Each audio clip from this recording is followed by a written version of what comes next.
嘿，大家伙儿早喽！1月9号星期二清晨，今天第2个训练日。昨天跑了个30，今儿轻轻跑，就是这个坡。今天慢慢跑这个坡。为什么在这坡开机呢？到时候大阪马拉松的时候，打算让家属就在我现在的这儿，这人行路，因为这边就是选手跑步的地儿。看他能不能拿着这个跟着我拍一段，但是我估计有难度。到这块我估计我能跑到4分到4分10。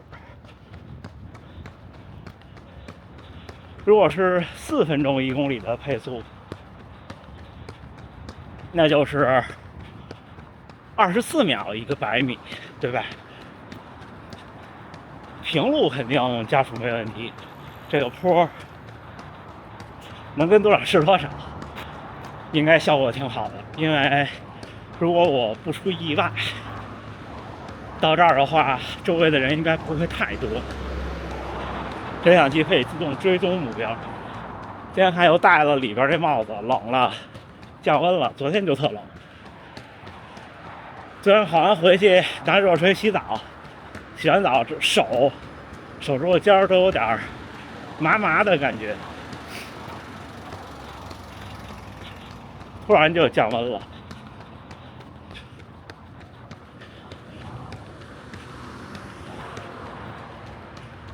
在基本修这一段到这儿就已经没那么陡了。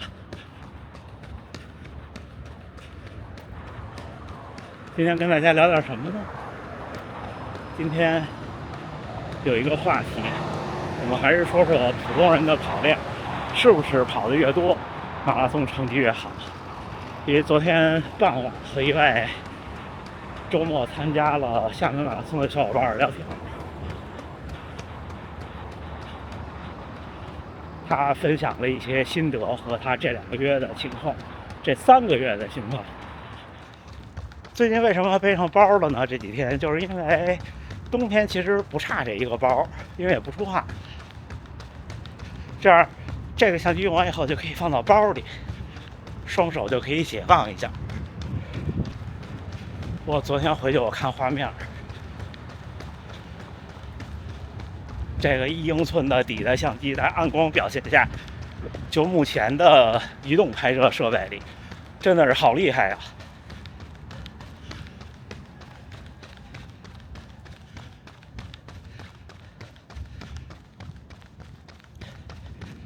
到这儿就没有坡了，然后最后的差不多将近10公里就结束了。但是到时候真的比赛的时候，应该不会到那个坡的时候全力以赴，否则的话，最后这段路程可能会有问题。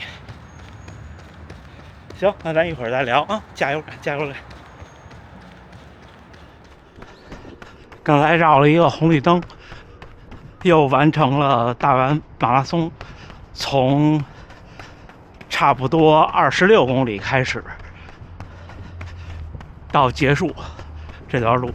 现在我跑了15公里多，大约还有1公里多的样子。昨天小伙伴说，那个大坡都快让我踩平了。是，最近老去跑那个大坡了，因为心里还是担心那个坡。其实不是担心那个坡会损失多少秒，而是上了那个坡之后还能不能维持住状态。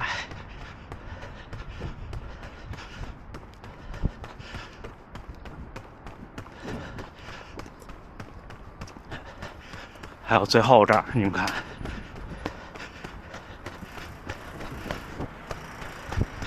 到时候跑现在的右边更陡。就这种坡，你下坡的时候也不可能全力以赴，而且你的大腿肌肉会比正常跑的时候付出更多的力量。有的时候马拉松到最后抽筋儿也好，肌肉出问题也好，就是突然一下的改变，不管是急加速还是急停，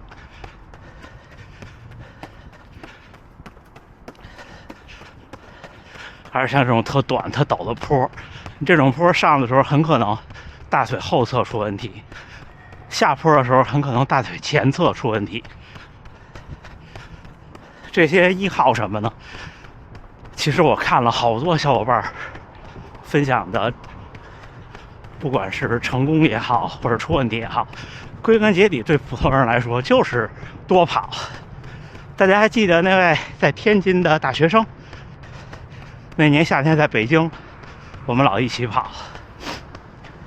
他昨天傍晚发来了喜讯，厦门马拉松 PB 2小时51分多，也就是平均配速在4分了。他跟我分享的是，比赛前3个月，第1个月和第2个月都超过了500公里，最后1个月甚至到了550公里，就马上就不一样了。去年那时候，如果我没记错，他还游走在破3的边缘，但是那个时候其实他就是很科学的训练的，那有教练，周末有专业教练的跑团，有课表，所以有时候我就说，科学对普通人来说，其实只能锦上添花，不能雪中送炭。真正能让您蜕变和雪中送炭的，就是跑量。他也分享，这500多公里的跑量，基本都在5分配速以外，然后再穿插强度课呗，真的就足够了。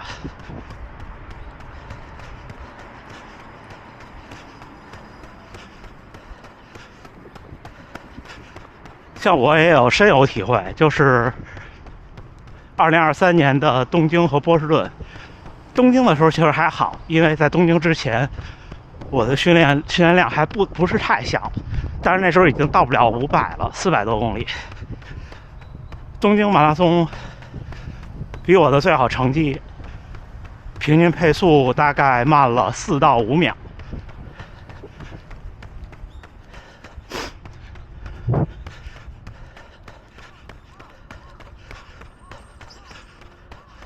虽然东京的时候跑的是那种就没有太拼，但是我也能感觉到，我不太可能再快每公里4到5秒，这是真心的。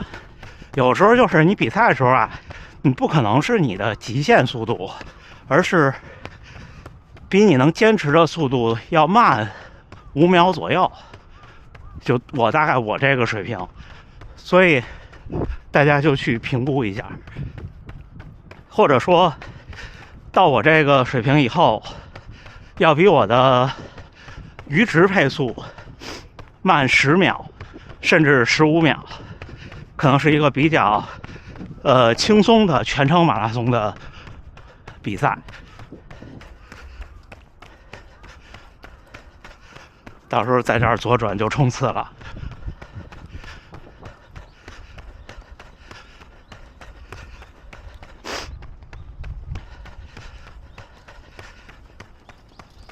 到今年波士顿的时候，其实我那时候训练量变小了，因为有一个在这边初期的几个月比较忙，然后各种不适应。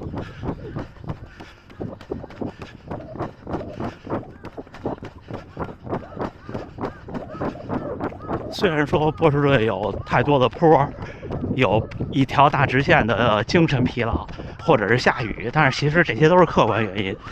我觉得不至于让我跑崩，但是就是跑崩了。所以就是跑量真的是决定一切，而且就算您训练有素，如果连续半年跑量持续下降，到比赛的时候也不会很从容。但是好消息是，通过这么多小伙伴的分享，大多数的跑者，只要您把跑量堆起来，并且呢持续到一定时间，都会有好成绩的。就像那天我说，初跑者、男性跑者3小时以外算初跑者，有小伙伴觉得夸张了，但是就是我觉得真的，健康的成年男性，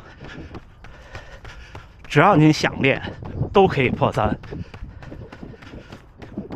刚认识那个小伙的时候，他就坚信我说的这句话，然后这不就有好成绩了吗？然后很快就可以再有好成绩，就看你怎么去练。真心的。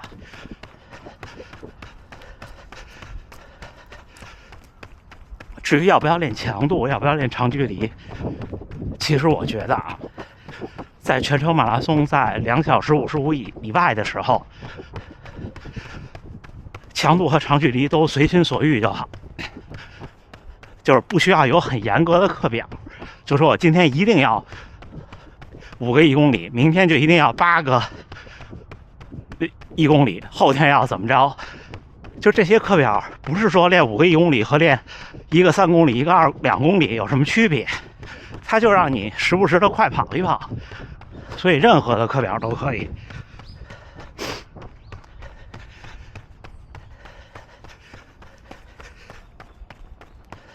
我不知道我说清楚了没有，就是你每周有1次，或者每3周有2次，跑一个全力以赴的训练，无论是间歇、变速，还是速度耐力，我觉得都可以。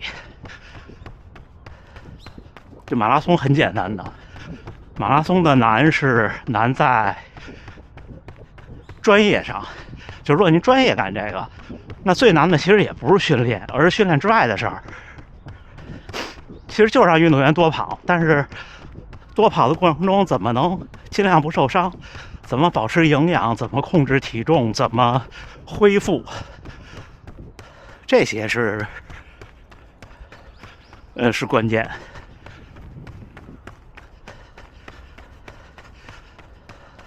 而不是怎么多跑。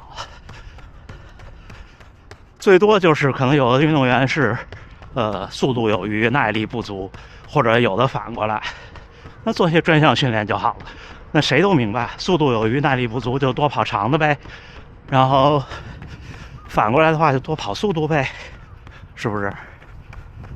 不神秘，好吧？我折返了，距离也凑够了，到家正好21公里。我现在的目标就是这个月月底有一场比赛，但是是半马，所以我尽量的多跑。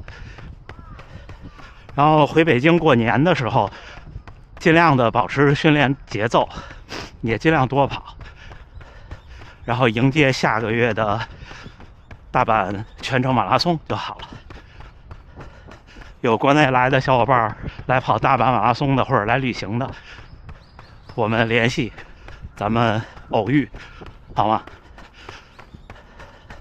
行，那这么着，咱们训练之后见，加油干，加油干！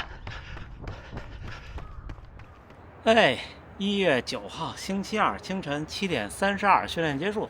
今天第2个训练日，训练完了，找了一个路边的石头坐下来跟大家伙聊聊天。第2训练日还是跑了21公里，平均配速4分50秒，但是今天基本上就是慢慢在加速，就越来越快。一开始起步的时候又加上弄相机，大概5分30以外，然后之后最后的几公里都在4分30以内，就慢慢的往起加。这是一个我特别习惯和喜欢的方式，就是这种渐加速，就是我其实不太适应阶梯性的。就是你就慢慢跑，跑起来身体热开了，越来越快，越来越快，越来越快，这是我挺喜欢的一个方式。平均456，最快的1公里411，最后大概冲到3分50多的样子，平均心率135，最大心率155，步频195。现在还是在做步频的功夫。这次的大阪半马，看看能不能有一个提升，就是把步频在比赛的时候平均步频压到200以下，我就成功了，好吗？今天跟大家聊聊跑量的事情。所以面对全程马拉松，真的虽然总说是一个系统工程，但是对大多数人来说就是跑量。但是其实对大多数人来说，跑量就是系统工程。因为在我面临现在的跑量的时候，我的恢复、我的饮食、我的睡眠，其实都是我要攻克的一个难题。像尤其是睡眠，过了36、7岁，觉得睡得越来越浅。